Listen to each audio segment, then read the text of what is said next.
Bonjour à toutes, bonjour à tous, bienvenue dans ce nouvel épisode d'Éclat de conscience, réflexion et clés du quotidien. Je suis Virginie, je suis coach mindset et comme vous le savez, je vous parle de ces petites choses du quotidien qui ont un impact sur notre estime de soi. Avant de commencer cette vidéo, je vous invite à rester jusqu'à la fin parce que je dois vous parler de quelque chose qui peut intéresser certains d'entre vous. Et je vous rappelle que le quiz entièrement gratuit pour faire le point sur votre estime de vous est disponible en barre de description. Vous pouvez également me rejoindre sur Instagram et si vous le souhaitez, vous abonner à ma newsletter. Aujourd'hui, on va parler identité. Alors, l'identité, c'est la manière dont toi, tu te définis comme personne. Généralement, il y a le prénom, le nom, l'âge. Il y a aussi, par exemple, beaucoup de personnes qui se définissent par leur métier, par exemple. Mais l'identité, en gros, c'est tout ce que tu mets derrière « je suis ». Et ça a un impact sur la construction de ton cerveau, mais également de ta manière de te percevoir. Ça façonne complètement tous les circuits neuronaux qui sont liés à l'identité. Et il faut savoir une chose, c'est que l'identité, ça se place encore au-dessus des croyances. Je vous ai déjà parlé des croyances, je suppose que vous avez déjà entendu parler des croyances limitantes, des croyances porteuses, etc. À quel point ça peut façonner notre vie, notre quotidien, notre manière de voir les choses, etc., etc.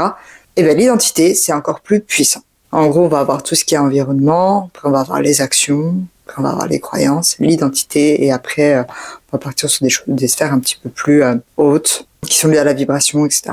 Donc l'identité, en gros, c'est vraiment la manière dont tu te définis en tant que personne. Par exemple, si tu dis tout le temps que tu es quelqu'un de malchanceux, j'ai jamais de chance en amour, je suis pas quelqu'un de chanceux tout court, je réussis jamais, je suis quelqu'un qui a du mal à, je suis quelqu'un qui est capable de, etc.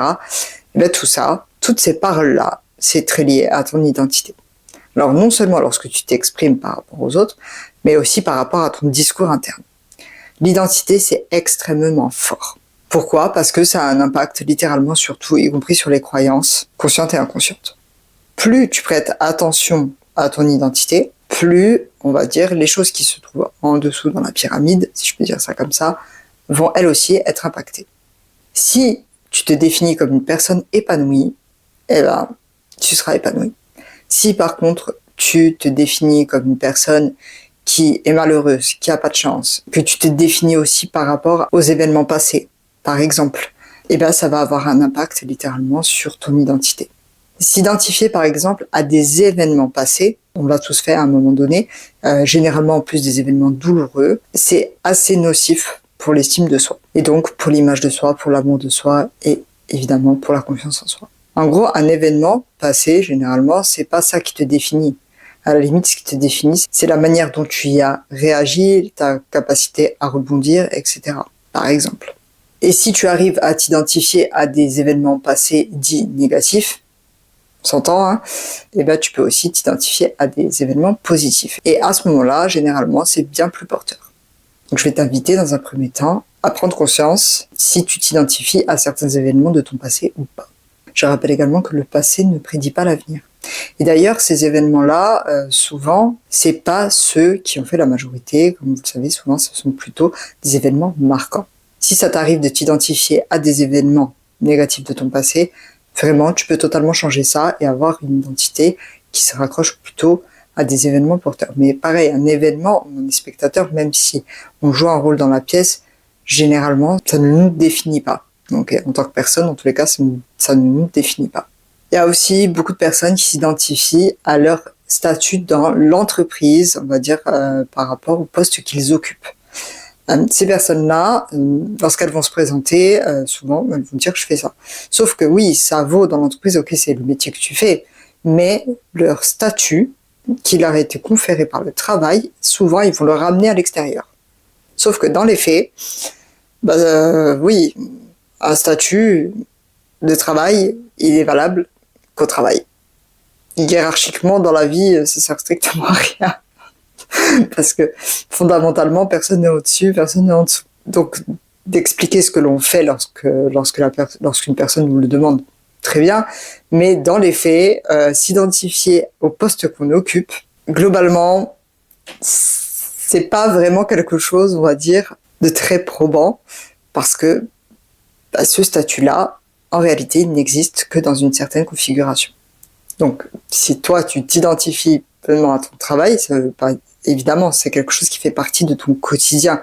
Oui, tu as cette place dans ta vie de tous les jours au niveau professionnel. Mais plus tu t'identifies à ce genre de choses, plus tu t'éloignes en fait de qui tu es toi sans ça. C'est d'ailleurs pour ça qu'il y a beaucoup de personnes qui ont du mal avec la retraite, par exemple. Arrivées à la retraite, sont un petit peu perdues, elles savent ni quoi faire, ni qui elles sont, et elles doivent se redécouvrir. Tu peux aussi avoir une tendance à t'identifier à tes pensées, à tes opinions. Sauf qu'une pensée, une opinion, ça peut se changer également, et ça ne définit pas qui tu es dans les faits. Donc, ce que tu te racontes par rapport à ton identité, tout ce que tu mets derrière « je suis », ça va venir vraiment façonner ton quotidien, ton discours interne, tous tes domaines de vie, tes croyances, en gros, tous les chemins neuronaux qui sont présents dans ton cerveau. Et ton cerveau, comme je te l'ai déjà dit dans d'autres épisodes, il s'arrangera toujours pour te donner raison.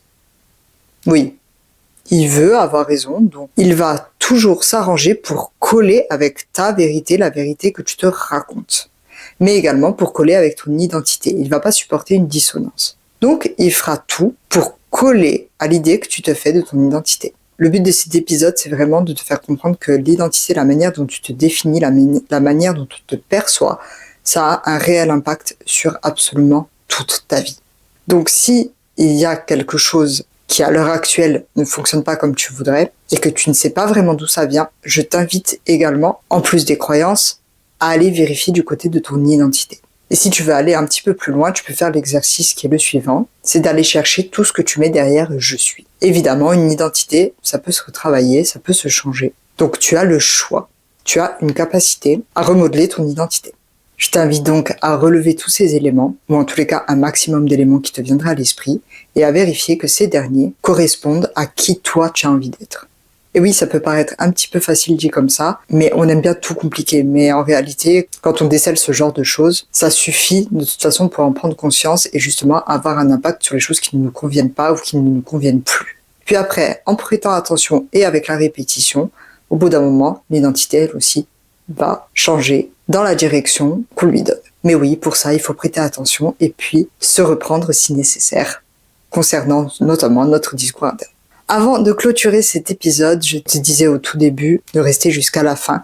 Ça y est, mon nouvel accompagnement intitulé La Première Porte est disponible. C'est un accompagnement qui est plus court que mon accompagnement phare qui s'appelle Ouverture des portes. Et l'offre de lancement n'est valable que jusqu'au 5 avril 2026. C'est un accompagnement qui se veut plus court, mais qui reste tout aussi intense et qui a été pensé spécialement pour les personnes qui estiment ne pas avoir besoin d'un accompagnement sur 4 mois et ou qui ont peur de s'engager sur cette durée-là. Comme je te l'ai dit, l'offre de lancement n'est valable jusqu'au 5 avril et à cette occasion, l'accompagnement est à 187 € au lieu de 300 €. À partir du 6, il trouvera son tarif habituel. Aussi, il n'y a que 4 places disponibles. Donc si tu veux en savoir plus, là aussi, le lien est en barre de description. Cet épisode touche à sa fin. N'hésite pas à le liker s'il t'a plu. Aussi, je t'invite à le partager si tu penses que son contenu peut aider quelqu'un de ton entourage. Et surtout, n'oublie pas de t'abonner et d'activer la cloche de notification pour ne louper aucun des futurs épisodes. Je te dis à jeudi prochain, même heure. Et en attendant, ne l'oublie pas, tu es la